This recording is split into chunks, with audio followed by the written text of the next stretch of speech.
NBA side's got hype, but people root for the underdog. There may be a main event, but don't sleep on the undercard. Welcome to the B-side. You can take your sneaks off, take you for a sweet ride. Info we supply worldwide. Thanks for flipping to the B-side. Yeah. Hosted by Brian Mackay.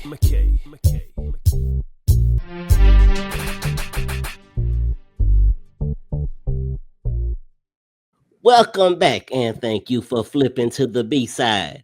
I am your host, Brian BMac Mackay, and in this episode, usually I have a nice little intro to say and something nice about the person. And I apologize ahead of time if this show is real ignorant, because my guest I have today, the head coach of Grambling State women's basketball team, Courtney Simmons. That's your phone. Coach Simmons is in her third season at Grambling, notching 23 wins in her first season, a program record for a first-year head coach. Last season, continued that momentum, finishing 15-15 overall with a strong 8-3 home record. Before taking the reins at GSU, Courtney spent a decade as the recruiting coordinator at Troy University, where she helped. Decade sounds so old. Where she helped guide the Trojans to 5 Sun-Belt championships and 6 postseason berths, including 3 NCAA Tournament appearances. I'm not going to talk about her other coaching experience because I'm a part of some of that, but we'll move on to her being a native of Baton Rouge, Louisiana, and she has a bachelor's degree from the University of Louisville, where she helped the Cardinals to 2 NCAA Tournament berths and a Sweet 16 appearance. Coach also has 2 beautiful twin daughters, Courtlyn and Carli. Please welcome to the show, Coach C. Coach Simmons, I love Coach C in Troy. I got my big girl clothes on now. Look, you always gonna be Coach C to me. I don't care what you say. Oh, thanks for having me. Appreciate it. Listen, I have been, and you know our girl Sarah. I talked to her the other day, and she's asked me, "Who you gonna have next on the podcast?" I said, I'm gonna reach out to Courtney and just see. She might laugh through the email, but I'm just gonna see what she said. Well, my SID, he definitely hit me up and he was like, "Hey, BMac wants to have you on this show," and I'm like, "BMac, my friend BMac," and he was like, "I don't know." I don't know. Yeah. He just sent me an email, and then I was like, "Let me check my email," and then I checked, and I was like, "Oh," I say, "Oh yeah, actually, that is my friend." So I laughed because I was wondering if either one of you going to even respond. I said, I should have just texted her. Yeah, just text me. You have my number. A lot of people don't have that. So yeah, text me. But no, regardless, I was able to get in touch with you and we got to set it up and I'm here and I'm ready to see what the B-side has to offer. So come on. Indeed. Well, here we are. A new season has begun. Your girls were a preseason pick to finish 5th in the SWAC. Mm-hmm. Already had 1 game down, taking the loss at SMU yesterday, which today will be Wednesday because ain't no telling when I'm gonna get this out. Today is Wednesday, just to be honest. Yes. So, what did you find out about your team coming out of your trip in Dallas? Well, I think the biggest thing for us going through this non-conference slate is to make sure that we stay as healthy as possible. What I do know and what I do understand is that we will never be judged by the people that love us most by what we do in non-conference. All of our cheers and boos come from what we do in SWAC play. And not to say that our fans won't support us, regardless, and they want us to do as well as possible and they're going to support us, but they also want us to put our best foot forward. I think we're going up against a team like SMU in our first game on the road. In the past years, I've always liked to have the season opener be at home just to kind of shake some of those new team jitters out. But again, to get a team like SMU with a new staff, or entirely new team, I felt like we could at least come out and compete. And I think for the most part, we didn't lay down and just let them run over us. My goal was to make sure that we didn't, if it came to it and we did lose the game, I definitely didn't want to lose by 30 points. And we looked up in the third quarter and they were up by 35 at one point. And our girls just kept fighting, and we got it down and we only lost by 26. But scoring 70 points in a game where we did not play well, just shows me what could be if we just stay diligent and keep on working. Not necessarily thrilled with the outcome, but like I said, we try to have goals within the game. Our goal is to never get out rebounded. Although that happened, we only got out rebounded by 4, to an ACC team. That's not bad. Our goal is 18 or less turnovers. We had 21. All right. So, I mean, we went over our goal, but we're still close. But it's always to force the other team into more turnovers than we had. So we had 21, they had 23. The goal is to shoot at least 76% from the free throw line. As a team, we shot 74%. So a lot of our individual goals, we're close. We're not there, but we're close. But, who wants to be perfect on the first time out? Because that means you don't have anywhere to go but down if you start at the top. So onward and upward. Like I said, we got another game out here in Dallas this week. We played UNT on Friday, so looking to try to regroup and get some much needed rehab to try to get some kids that are currently on injured reserve in a uniform and kind of see what happens. Well, let's see. Another behind the curtain. We was talking before we hit record, and if you guys play the first half like you played the second half, that game was a total different story. Different game. Yeah, we lose the first half by 24 points. We're down by 24 at halftime. We lost the second half by 2 points. It's a tale of two halves. It's two completely different teams. And then, I looked at that, and we actually just watched the film. We had the girls in here since 10 this morning. We've been breaking down the film and watching. We just finished probably 15, 20 minutes ago. And I think the biggest thing is to try to I'm not going to say they were scared, but having 2,000 screaming kids on your back, yelling for no reason, oh my goodness, when they scored 67 points, they went insane. All you see is 6, 7, 7, 7. And I'm like, what the hell is 6, 7? Like, I'm in my own little bubble. I didn't even know what they were talking about. And so I think that those jitters in the first half kind of got the best of us, those nerves. But I think we were able to kind of settle ourselves at halftime and then came back and put on a better performance than we did in the first half. So tale of two halves, but hopefully we can flip it. And now if we're only down by 2 points at halftime on Friday against North Texas, I feel a lot better going into the second half. Absolutely. You have a second team all SWAC on your team, and I'm going to call her DP because I want you. I have watched your games on TV for 3 years now, and I've not heard 2 people say her name correctly the same way twice. Please, I want you today to tell people how to pronounce her name. Her name is Dushin Priyan. So to help you out, it's Du and then Shin, like the shin on your leg. So Dushin, and then last name is Priyan. So we call her DP for short. It's just easier that way. But DP is a kid that we were relying heavily on, especially on the defensive side of the ball. I think she has felt a little slighted the last 2 years because she hasn't received the votes that we feel like she should get for being recognized as one of the better defenders in the league. But it gives her some room for improvement. I think overall she's a kid that I trust on the court inside those 4 lines. I know she's going to do her job night in and night out, because exactly how you see her play in the games is exactly how she practices every single day. A lot of people don't notice about DP, but she has been playing with microfractures in her legs since she's been here with us at Grambling. And so when you talk about a kid that's just hard-nosed and tough, she's that, right? And so I look for her for a lot, but only because I know she can handle it. So that's a kid that is facing adversity every single day, but finding ways to push through. And so do I think she is deserving a second team all conference? Absolutely. Do I want her to make first team? Of course I do. But I think to be recognized as one of the top 10 best players in the league is an honor in itself. And so we're not necessarily looking for preseason accolades and all conference and this, that, and that. We want the trophy. We want to be playing on March 14th. That is the ultimate goal for this program. My AD brought me here to do a job, and I was able to get kids like DP in here to help us, continue to push this train up the hill. And so I think the momentum is heading in the right direction, but the more kids we have to help us push, the easier it is. So. Yeah. Since you've been there, this year you have the most returning players on your team. What kind of positives can you build on from that kind of stability? Yeah, I think we may have, if not the most, I think we have the second most in conference behind Alabama A&M. And I just think having kids that kind of know what you expect, know, where where you should be on this player, what the rotations are on this defense.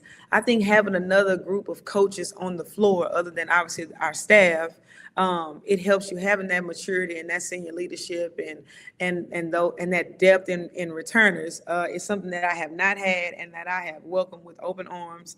And I think our summer went so smooth because we had so many kids that kind of knew what to expect. And so, it's been great having the additional voices and not just hearing from just the head coach, because not only do I have 8 new players, but I have technically 3 new staff, well 4 really, because Kaya went from being a player to now she's on the staff. Brandon was my GA to now she's full-time, and then I have Coach Cooper, and then I have Coach Cheney, which we call Coach Q.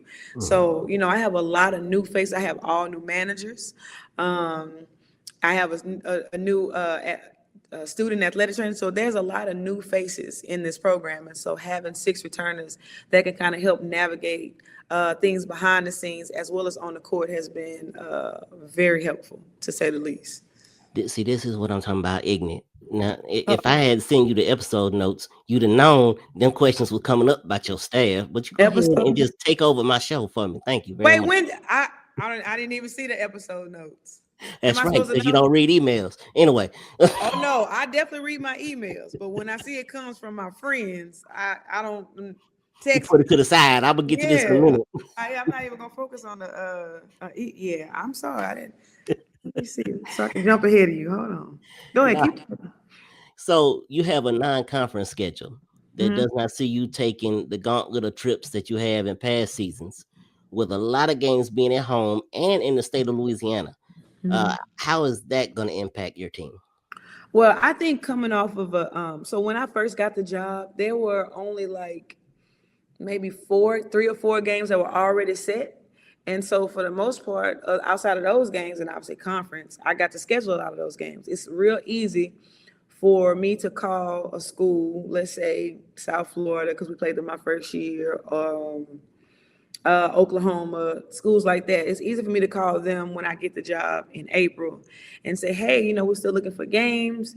You want to play us? And then they get on their phone and say, oh, they only won 8 games last year. Of course we'll play you and we'll give you X amount of dollars and so on and so forth. And I'm like, okay, cool. But then after my first year, we knock off the coach is at Arizona now. Arkansas. She's at Arkansas. We played them in the WNIT. Oral Roberts. So we played Oral Roberts, who hadn't lost a game at home all year, and we were able to beat them. And we go on to the second round WNIT, win 23 games on the season, and now I'm making those same calls and saying, "Hey, coach, you wanna run it back?" And they're like, "Nope, no, thank you." And so I'm like, "Oh, okay. Well, let me call so and so. You want to run? Would you like to play us?" And they're like, "No." So now I went from it being easy for me to schedule games in my first year to now it's almost impossible for us to schedule games in year 2. The only home game that we had that was a Division I last season was a game versus Northwestern State. Well, for whatever reason, scheduling and just not wanting to play, I don't know, they decided to cancel the game. And so that was the only home and home that I had on the schedule, where we went to your place and played you, but you're not going to return the game to us. So now I go from only having 1 home game to now having no home games. And now I have to scrape at the last minute because you don't tell me until the end of the summer that you're not playing us. So now I'm having to scrape around and try to find a game. And so, we were all over the place. Going to Oregon State was not an ideal situation for me because it's so hard to get out there. It's no direct flight. So you have to fly into Portland and drive an hour and a half and so on. So it was a nightmare. And then our travel plans are not always great. So we left Oregon and we flew all the way to Charlotte, North Carolina, just to fly back on top of Tulsa, Oklahoma, and land there. We would have done better just flying from Portland to Dallas and then driving the 3 hours. But You know what you sound like to me. You sound like you took the S off of SWAC and went back to the WAC travel. Yeah. And I both know how that felt. We went out there to Idaho or wherever. Oh my goodness. It was and we were in the airport forever. Yes, and Spoon tried to get kicked out the game and that was terrible. So so I traveled ridiculous. But again, this year, we still had back-to-back winning seasons from our first year. We finished 15-14 in a non-conference. In regular season. So going up against now trying to recruit. Schedule, and you 15-15. Yeah. Like even on the year, it's a lot easier to get teams around here to want to play us. And now we have a lot of home and homes. So we have a home with Rice and one with Central Arkansas. So those are great, right? Those are two schools that's in traveling distance, and then we have one with UL Monroe. So we go to them first, and then they come to us next year. So that's a home game that I know I'm going to have. And then as far as the other two schools, because of what happened with us at Northwestern, I'm not going to anybody first for a home and home. That's not down the street, right? And then I convinced La Tech to play us. So that's essentially a home game, like where the TAC is. My kids, they stay right. Oh, where our girls used to stay. At right across the street at the Heights. Yeah. Okay. Was then, but they stay literally right there. So I'm like, we can save some money. I'll just walk to the game. Why would we get a bus? Why would we spend $8,000 on a bus when you live right there? So walk to the parking lot. So yeah, so we were able to get a lot of games that's if not at home in the surrounding area. So I'm real happy about it. If I am going to take a loss, I'd much rather sleep in my own bed than sleep in a hotel and be able to, get up and practice on our home floor the next day. So, we're excited about the schedule this year. So we just got to try to make sure we at least split every time we go on the road. So right now the focus and the energy is simply in North Texas. So I know looking ahead is not something you like doing as a coach, but the SWAC tournament this year, I'm trying to find these notes that you said you sent me, by the way. Every team gets to go to the tournament in Atlanta this year. What are your thoughts on that? I think from a standpoint of what's best for the student body and the student experience, I think it's a great idea. Let me tell you this. My experience from being in Birmingham, no disrespect to the venue, we were at UAB, no disrespect to that venue, but going and now playing in a WNBA arena and having that type of environment, the facility is beautiful. Everything about the experience in Atlanta was top tier, next level. I feel like every last one of our student athletes should have an opportunity to experience that. But from a competitive standpoint, I think it opens us up to have a lot of injuries. Just having to play so many games in a short amount of time. The tournament went from, being a 4-day event to now it's 6 days. That's like a team, let's just say, God forbid it's us, but let's just say we finished 12th, right? We picked to finish 5th. They only did that based off of where you finished in the regular season. But God forbid we finish 12th. We're going to have to play Monday, Tuesday, Wednesday, Thursday, Friday, Saturday. You're going to play 6 games in 6 days. It's almost unheard of.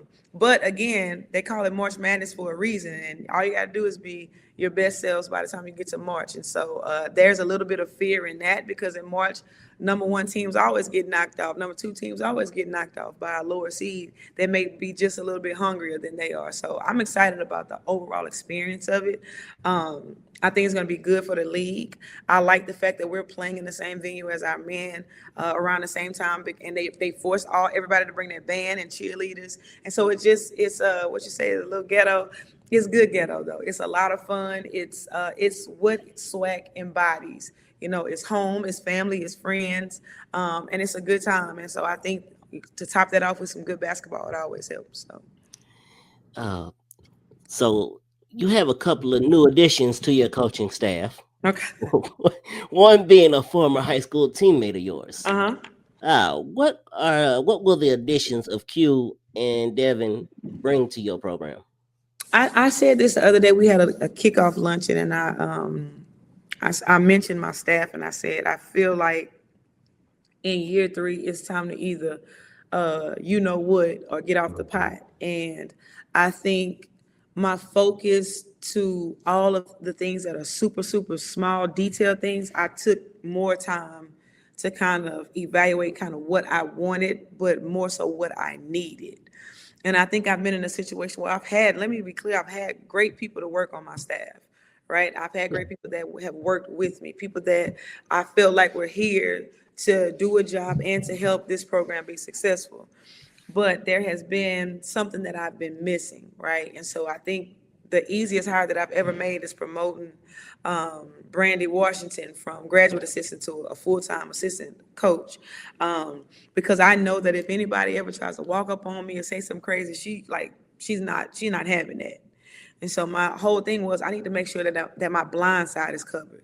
The things that I choose not to see, when I lead with love, now that I'm a mom and I'm a little bit more tender now, I need somebody that's going to see those things for me. I need to make sure that somebody has my back. So, people use the foxhole analogy. So I think Kiana brings that, and she covers my back. She protects my blind side.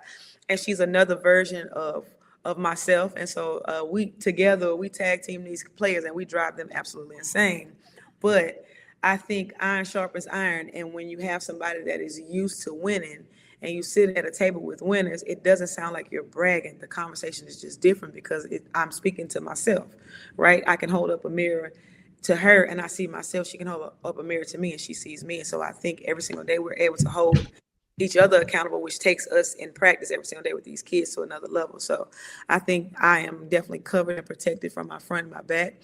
And Kaya, who knows me, who was my leading scorer, and she's protecting one side and Cooper's protecting the other side. So I feel like I can be the best version of myself because I'm covered on all sides. And so I took my time with these hires. I didn't care that I was hiring people in June and July. I didn't care because when you go to the Final Four, everybody's going to do a good job of interviewing because they're putting their best foot forward. When you see somebody on the road in July recruiting, they're going to talk and say all the right things. Absolutely. But it's a whole lot different if I'm sitting on the side and I'm watching you work. You only stay for 15 minutes. Scratch them off the list, right? And so I was able to, by process of elimination, start with a list of 5 people and just start Xing people off because of how I watched them work or didn't work. Because I know in order to be at a school that doesn't have the same amount of resources as an SMU, your grind, your work ethic got to be a little bit different, So I think I found it. All right, so we're at the point now where we play a game, and this is a game I play with all my guests. It's called Pass Me That Napkin. Pass me the napkin. Okay. Pass me that napkin. Yes, and what it is, like there you go. Okay. So you got to have you at a restaurant. Just full of Chick-fil-A sauce, but so you at a restaurant. You got a pen. You sitting there. You're amongst coaching friends, or just people that you know, and I started playing this game with Van Chancellor just to be. I did this back when I was like 15 years old, young. I've been playing it with him every time we get around each other. Okay. He'll pull out a napkin and he'll say, "Brian, let's draft the 10 best players in WNBA, or let's do this top 5 list. For you, I want you to give me the I found 5 it. things." I know you did. See, the 5 things that Grambling State will have to do to win the SWAC this year. Number 1, get and stay healthy. Can that be number 2 too? Okay, let me not be OD. You double. Number 1 is get and stay healthy for sure. Number 2 is find an identity and stick with it. I think right now we're still in the work in progress and the opening phases of making sure that doesn't matter what I did in year 1. At this point, I'm in year 3. No one cares, right? Mm-hmm. Doesn't necessarily matter what I did last year, although they're going to compare everything that we do right now to last year until it's an afterthought. And so I think having an identity for this group is going to help us get to the SWAC championship game. I think dominating the boards per usual. It would have been 1 if 1 wasn't get healthy. Let me say that. I think being accountable for all the things, good, bad, or indifferent, is number 4. And then just being dogs. That's it. Doesn't matter if you're down by 15, you're down by 20. The game is not over until it's over. And so we found ways to try to claw back in games. We found games where we punch people in the face first, so to speak. And so I think as long as I have enough dogs, I don't care if some of them are little pit bull puppies, a dog is a dog. And sometimes dogs need time to develop and grow. And so I know that I have some dogs on my team. They just need to drink a little bit more milk and eat a little bit more kibble before we can become big dogs. And so I think those are the 5 things that I would say. Obviously, number one is for us to try to get in, then stay healthy. And I think once we do that, and kind of fill in some holes with that we have right now from a depth standpoint, because we're deep. We're not, and I've been saying this since the summer when everybody arrived, we're not without talent. Mm-hmm. So once we can get that talent on the floor together and everybody's healthy and we moving and we bouncing around, I think 2, 3, 4, and 5 will take care of itself. So yeah, that's my 5 napkins for you. Well, I am so glad I got to have this conversation with you because for sure. I text you all the time, but I never get to see you anymore. Yeah. So it's good to just be able to look you in the eye and tell you I'm grateful for you. And thank you. Thank you. I appreciate that. And I'm gonna go in and end this episode before I get too emotional. I'm gonna say this. Before I let you go. And it's not to get emotional, nothing, but I do appreciate, because what people don't know is sometimes you have coworkers and then you have friends. And I think since the day I've met you, since the day I left you, right? And we went in separate directions, we've never lost that friendship. And just when you're friends with somebody, that doesn't mean we got to talk every day.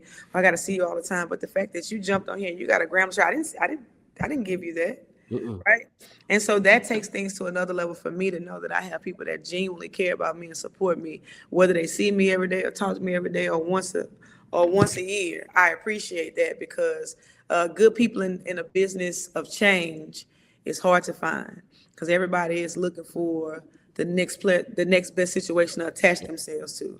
So whether I'm winning, you support me. If I'm losing, you support me. The first thing you said was, damn, I wish y'all would have done this, and this, because, y'all better than what y'all, whatever. And so it's, and what did I say? Give me your raw, uncut opinion, because I don't say that to everybody. I don't value everybody's opinion because I don't care what they think. People that I know care about me and love me for me, win, lose, or draw, I always care about what they think. So I just want to say thank you for that too. So, hey, as long as you got me and Pearl, you don't need nobody else. Man, don't get me started with her. She upstairs about to drive me crazy. She just texted me 2 minutes ago and said, I'm thirsty. Yes, boss. Let me get you something. Well, tell Pearl I said hello. And I will. All right. I will talk to you soon. All right, my friend.